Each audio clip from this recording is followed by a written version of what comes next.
look what we got here today. A 2012 ZX6R, but it's not a 636, it's a 599. Is this bike better than a 636? Let's go for a ride and find out. Also, don't forget to stick around to the end where we take this thing and do this.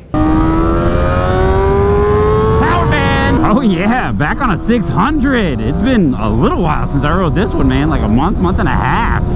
What, 2012 Kawasaki Ninja ZX6R. But this is not a traditional ZX6R of the modern and kind of the old. This is a 2012, which from 2009 to 2012, it is a 599cc inline 4. It is not the 636. So this is the last analog ZX6R you can get, and it's a traditional 599. This is a very strange, special year. This bike is a little beat up, but special and different nonetheless. I think that these bikes are going to be a little bit sought after later on in life because there was only a 4-year production run, and all the other 599s that Kawasaki releases are special, like race models and homologation bikes, whereas this is that bike just, you know, for the general public. They made a crap ton of them. Also, do you guys want to see a video series where I take this bike and bring it back to its former glory? Fix this dent on the tank, new bar ends, new grips, new levers, new fairings, maybe get the wheels powder coated, bring this thing back to life. It's also got a little missing damage here. The mirrors are really supposed to be up here. The screen's supposed to be a little higher. Get this tail section all fixed up, fix that light up, fix the seat. A ZX6 build series? But first 30-second impressions, hopping back on a 600. Holy crap, my legs are high. Like, my heel is my hand distance away. Like, that's my heel, that's my butt. That's as far as my heel is from my butt when I have my toes on the peg. I mean, we're talking, you know, a good like 6 inches apart. So my feet are way up there, more than on 1,000, more than on a sports tour. Obviously, I rode the VFR. They made a video about that. This is definitely way more cramped here. I mean, look how close my feet are to my butt. It's literally like that far. Very lean forward. I mean, my hands, I don't know if you can see it in the video, but my hands and my knees are at the same level. I'm obviously leaning forward. My butt's a little bit forward on the bike right now, but if I sit back, like, my knees and my hands are at the same level. Like, it's literally a straight line from my knees to the bars. But I love it. Honestly, it's very special to the 600s. 600s are strangely enough more cramped than 1000s are. I don't know why, but I feel like 1000s have a little bit more room on the pegs. The pegs sit a little bit lower, but 8,000 RPMs and we're just cruising at traffic speeds. Gotta love a 600, man. They scream. Yeah, they don't have a lot of torque, but you get to rev them, and I love revving. So going around this neighborhood here for the slow speed stuff is 100% not where this bike wants to be. If you ever read any manual on a 600, it asks you to shift at like 4,000 RPMs. And if you do that, you are going nowhere. You're in 6th gear by the time you go like 35 miles an hour. But again, that's for fuel economy and random stuff. Just, you know, interesting things that happens when you read the manual of a bike. But turning here, slow speed on the ZX6 is not that bad. Obviously, it doesn't have as much torque as the 636, but Kawasaki's for some reason have a little bit more pickup than the other competitors. It's less top heavy, comparatively speaking, to the R6. It has a little bit more mid-range grunt than the CBR. It's similar-ish to the Gixxer, but for some reason I feel like even this 599 from Kawi has a little bit more punch in the middle. I don't know why. It's just, I've always found that Kawasaki has a little bit more early grunt compared to all of the other 600s, and I think that's true with this one. Even not being a 636, I think it still carries a little bit better at the low end than the other 600s. As far as actual handling is concerned here at the slow speed, it's a 600, man. It's light and flickable. You can lean it far. You can actually move it around once you get to know the bike. Obviously, they are tall, so the center of mass is actually pretty interesting. If you're used to riding cruisers, or all you've ridden is cruisers, and you jump on a 600, the slow speed stuff feels a little weird, and doing maneuvers like this kind of take a little bit of getting used to because of how tall the bike is. But once you actually get to know the bike and know how to handle it, they are very light and easy to flick around. It just takes a little bit of getting used to when you're on a bike with a lower center of mass, because 600s, they are pretty tall. Same thing with thousands. Like, sport bikes are generally tall seat height bikes. They're a little top heavy, right? They are well balanced and they're perfectly fine in speed situations, but they're uncomfortable in slow situations. Like, they're meant to be leaned over, they're meant to be going fast. A lower center of gravity does make handling easier.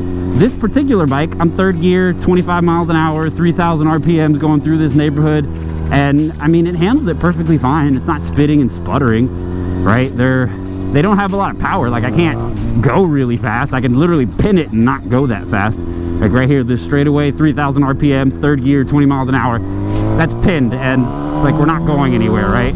I literally held it pinned for, I don't know how long that was a good 3 or 4 seconds, and we may have got up to like 40 miles an hour. So that's like, there's no torque down there, right? You're not gonna rip off of 3,000 RPMs, but it is actually strangely easy to handle at slow speed because of that. I will tell you this, if you plan on having a passenger back here, they're gonna be pretty uncomfortable.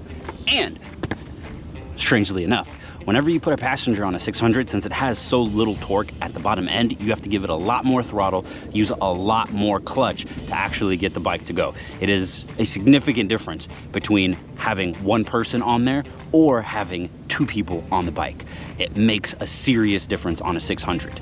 Now, the thing that gets you with 600s, and this is true for all 600s, not just this one, the difference. The difference between the low end and the top end is what kills riders.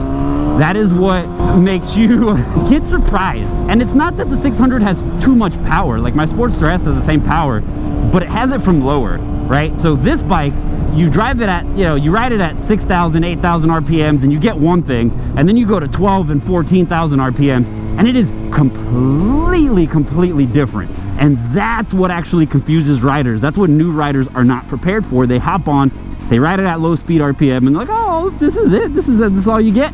And then all of a sudden you rev it past 12,000 and it's like a freaking bat out of hell. That's the thing with 600s, man. The difference between this right here, I can pin it and not go anywhere. And then here we go. This is now 10,000 RPMs. I pin it and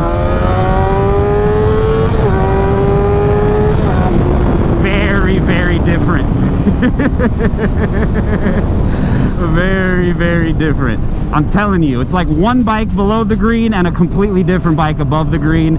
You gotta be careful with that. Also, stick around to the end where we actually take this bike and rip it all the way to Redline. Comparing this to the 636 though, the 636 does have a little bit more power down low. The mid-range, like, this bike really doesn't pick up until 12, where the 636, you get it close to 10,000 RPMs and it's already closer to the power band. So they definitely have a little bit more torque. But I mean, this isn't bad. Like I said, Kawasaki's have a little bit more mid-range. So cruising here, obviously not really in traffic, but just kind of slow speed stuff. It's a little uncomfortable.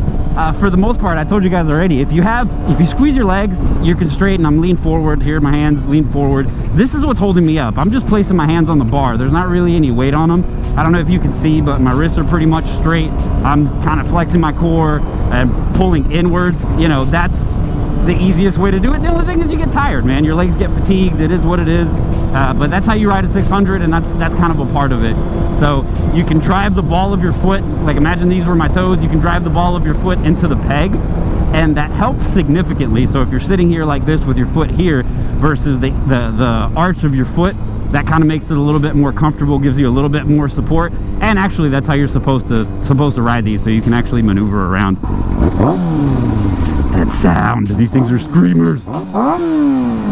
Nothing sounds better than 12,000 RPM, I'll tell you that much. Like I was saying before, as we kind of get through some of this area over here for turns, this is a 2012. It is the last analog ZX6. This bike has a cable throttle.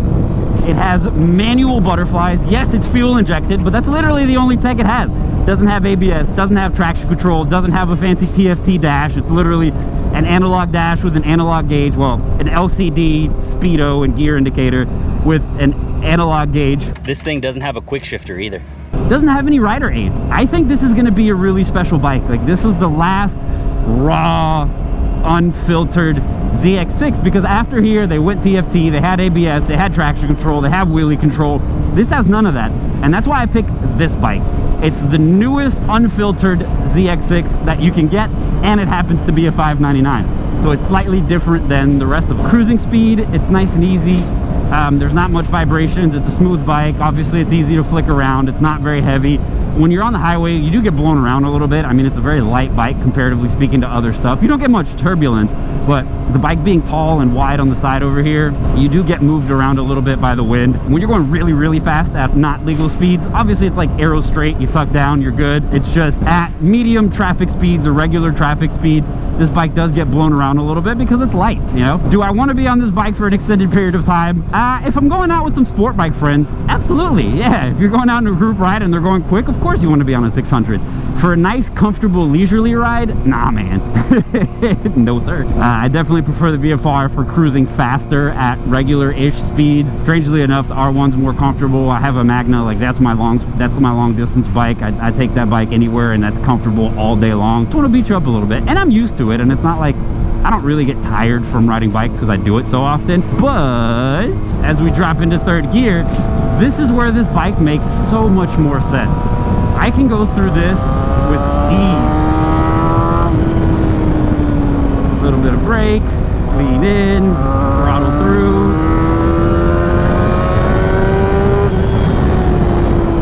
Don't even have to shift gears. Oh man, this was made for this bike. I can dip it in so much.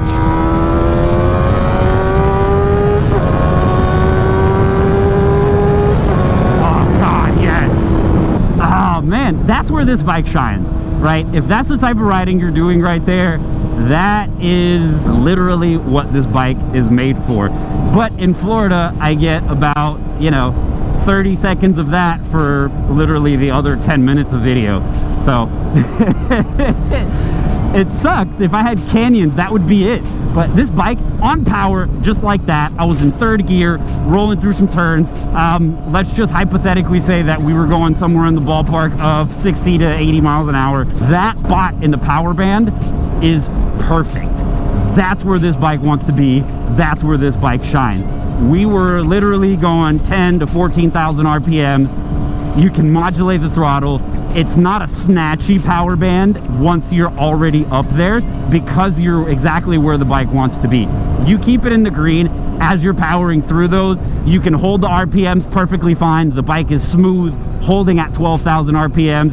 As you start exiting the corner, you can roll on the throttle and give it throttle. And even if you punch it, the bike won't be upset.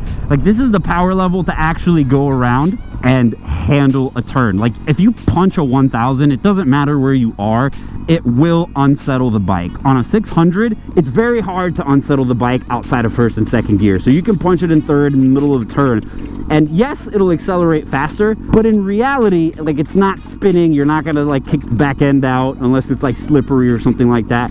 So it's a very good amount of power for you to use all of it, and it's still very, very fast. I didn't talk about this much while I was outside riding, but upside down forks, all the way adjustable. Rebound down here, compression and reload up there, literally fully adjustable. Same thing on the rear. 4-piston Nissan calipers. I mean, these things stop. Just like any sport bike, you pull the lever, like, it stops. They do endos, they do stoppies. There's no bike that stops like a sport bike, and that's true for this as well.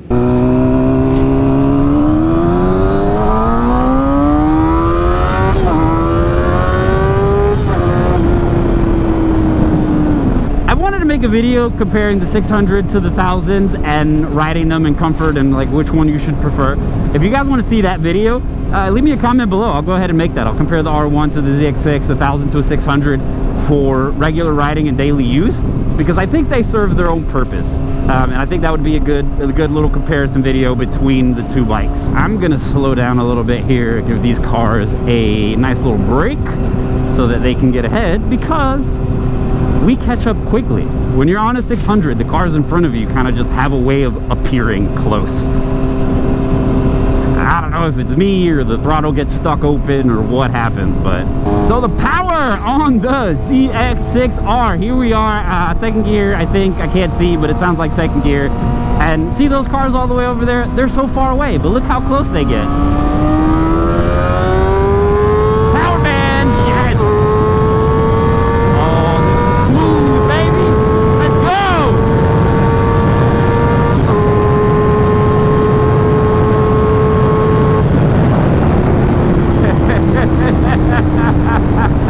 And look at that! How'd the cars get up here so quick? That's crazy. These guys must have slowed down drastically. I don't know how that happened. And we lost his GoPro again. Awesome. So hopefully I can use that footage. So yeah, final thoughts on the last great 599cc ZX6R from Kawasaki. I don't think there's going to be any more ZX6Rs. I am very sorry to say, but this is a damn good one. It doesn't have as much mid-range power as the 636, but it has plenty compared to other 599s. I think Kawasaki makes a good 599, and I think most of their bikes have a little bit more torque in the middle, even on this model. Obviously, it's a sport bike, so it's uncomfortable, but you can't fault it because of that glorious sound right there. The bike itself is obviously very light. It's relatively easy to handle. Oh, I didn't talk about the brakes. Whee! They're 600 brakes, man. They fucking work, right? Sport bikes are stunt bikes. If you pull the front brakes, you will do a stoppie. It's a very light brake lever pull. I mean, honestly, like, that's stopping the bike and stopping the bike pretty decently. If you yank a handful of brake, you are going to flip the bike, right? Especially this one, no ABS, so it's not going to save you. Rear brake, I guess on this bike could use a little bit more grab. I don't use them too much on the sport bikes, but overall, I think it's a solid bike, man. I thoroughly enjoy this 600. If you get a 600, I would suggest getting the bike that makes you happy and you enjoy the look and you enjoy looking at. The difference between a CBR, a Gixxer, a ZX6, and an R6 is not very different. They're all almost the same thing. The only reason somebody would choose one over the other is because they like the looks or they have a brand preference. But in reality, these bikes are like 5, maybe 2 to 3% different. Like, they all have fully adjustable front forks. Most of them are Shoei. Most of them have Brembo 4-pot calipers of the same size. They have fully adjustable suspension. They have the same relative ergonomics. Like, they're almost the same bike from every manufacturer. So when it comes to a 600, get the one that you like looking at the most. Realistically, you're going to be happy with it. It's not going to leave anything to be desired over any other of the competition. So get the one that you like looking at. That's definitely your pick for a 600. At new, old, it doesn't make a difference, man. They're all damn near the same thing.